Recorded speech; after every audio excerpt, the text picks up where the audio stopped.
বন্ধুরা বলো তো, দু অক্ষরের একটি শব্দ যেটা খেলে কখনো খুব কষ্ট হয়, আবার কখনো ভীষণ মজা হয়। কি সেই শব্দ?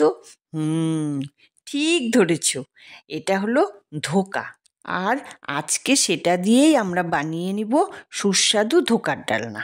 তো বন্ধুরা, সুপর্ণার হেসেলে সবাইকে স্বাগত। এর জন্য একটু ছোলার ডাল আগের দিন রাত্রে ভিজিয়ে রেখেছিলাম, সেই ডালটাকে আমি মিক্সিতে বেটে নিলাম। আর এদিকে একটা বাটিতে আমি একটু আদা, কাঁচা লঙ্কা, টমেটো পেস্ট করে নেব। এরপর একটা কড়াইয়ে সামান্য তেল গরম করে লো ফ্লেমে ডাল বাটাটা দিয়ে নারকেল কুড়ো, আদা বাটা, লবণ আর হিং মেশানো জল দিয়ে নাড়াচাড়া করে একটু ভাজা ভাজা করে নেব। এবার একটি থালায় তেল ব্রাশ করে তারপরে সেই ডালটাকে ঢেলে সমান করে চৌকো আকার করে পিস করে নেব।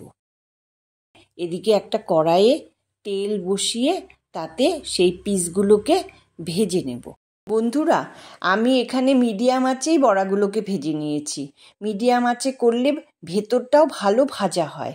আর আমি এখানে সর্ষের তেল ব্যবহার করেছি, তোমরা চাইলে সাদা তেলও ব্যবহার করতে পারো। সর্ষের তেলে একটু টেস্টটা অন্যরকম হয়। অপরদিকে তেল গরম করে একটু গোটা গরম মশলা, তেজপাতা, জিরে ফোড়ন দিয়ে আলুগুলোকে ছেড়ে দেব। আলুগুলো নাড়াচাড়া করে তার মধ্যে বেটে রাখা মশলা, হলুদ গুঁড়ো, জিরের গুঁড়ো আর একটু লবণ দিয়ে নাড়াচাড়া করে নেব। সব শেষে কাশ্মীরি লঙ্কার গুঁড়ো দিয়ে কষিয়ে নিব। আমি কাশ্মীরি লঙ্কার গুঁড়ো তো ঝালের জন্য দেইনি, রঙের জন্য দিয়েছি। এবার পরিমাণ মতন জল দিয়ে একটু ফুটে এলে তারপর ধোকাগুলো দিয়ে দেব।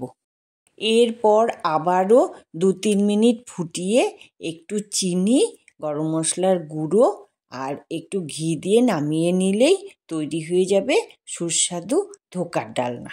তা বন্ধুরা, আজকের এই রেসিপিটি তোমাদের কেমন লাগলো কমেন্ট করে জানিও। আর তোমরা আমার চ্যানেলে সাবস্ক্রাইব করতে ভুলো না কিন্তু। আজকের মতন টাটা।